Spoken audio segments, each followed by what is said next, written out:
മകളെ, ജെറുസലേം വചന കൂടാരത്തിൽ നിന്നും 3 മിനിറ്റ് പ്രാർത്ഥനയ്ക്കായി ഇതാ ലോകത്തിന്റെ വിവിധ ഭാഗങ്ങൾ ഇതാ സജ്ജീകൃതമായി കഴിഞ്ഞു. ചിലരൊക്കെ ത്യാഗം സഹിച്ചാണിത് ഈ വചനം കേൾക്കുന്ന അച്ഛനും നന്നായിട്ട് അറിയാം. എന്റെ പ്രിയപ്പെട്ടവരെ, ഇന്ന് ക്രൂശിതനായ കർത്താവ് നിന്റെ ഭവനത്തിലേക്ക് നിന്നെ സ്നേഹിച്ചുകൊണ്ട് നിന്റെ പക്കലേക്ക് വരുന്ന കാഴ്ച കാണുവാനുള്ള ഭാഗ്യം നമുക്കുണ്ടാകട്ടെ.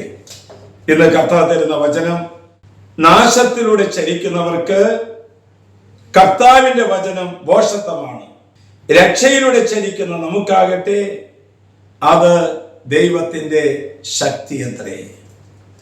മകളെ, യേശുവിന്റെ സ്നേഹത്തിന്റെ ആഴം കാണണമെങ്കിൽ സക്രാരിയിലെ തിരുവോസ്തിയിലേക്ക് നോക്കണം. യേശുവിന്റെ സ്നേഹത്തിന്റെ ശക്തി അറിയണമെങ്കിൽ കാൽവരി മലയിലെ കുരിശിലേക്ക് നോക്കണം. ഇന്നിതാ ക്രൂശിതനായ കർത്താവ് നമ്മുടെ വീട്ടിലേക്ക് വന്നിരിക്കുകയാണ്. വിശുദ്ധ ഫൗസ്റ്റീന പറയുന്നു, സഹിക്കുമ്പോഴാണ് ഞാൻ കൂടുതൽ സന്തോഷവതിയായിത്തീരുന്നത്. സഹിക്കാൻ തയ്യാറുള്ളവരെ പിശാചിന് ഭയമാണ്. അതുകൊണ്ടാണ് ഫൗസ്റ്റീന പറഞ്ഞത്, സഹിക്കുമ്പോഴാണ് ഞാൻ കൂടുതൽ സന്തോഷവതിയാകുന്നു എന്ന്. ദൈവം എല്ലാവരെയും സ്നേഹിക്കുന്നു, എന്നാൽ സഹിക്കുന്നവരെ കൂടുതൽ സ്നേഹിക്കുന്നു. സഹനത്തിന്റെ നിമിഷങ്ങളിലാണ് ദൈവത്തിന്റെ സ്നേഹം നമ്മളിലേക്ക് കിനിഞ്ഞിറങ്ങുന്നത്.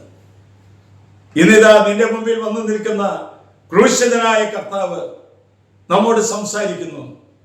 ദൈവത്തിന്റെ ശക്തി കുരിശിലാണ് പ്രകടമായി തീരുന്നത്. ആശ്വാസപ്രദമായ രാത്രി, പ്രതീക്ഷാനിർഭരമായ പ്രഭാതം, സൽപ്രവൃത്തികൾ നിറഞ്ഞ ദിവസം നൽകി അവിടുന്ന് നമ്മെ അനുഗ്രഹിക്കട്ടെ. നമ്മുടെ കർത്താവ് ഈശോ മിശിഹായുടെ കൃപയും പിതാവായ ദൈവത്തിന്റെ സ്നേഹവും പരിശുദ്ധാത്മന്റെ സഹവാസവും പരിമളവും നാം എല്ലാവരോടും ഈ കൂട്ടായ്മയോടും കൂടി ഉണ്ടായിരിക്കട്ടെ, ഇപ്പോഴും എപ്പോഴും എന്നേക്കും. ആമേൻ.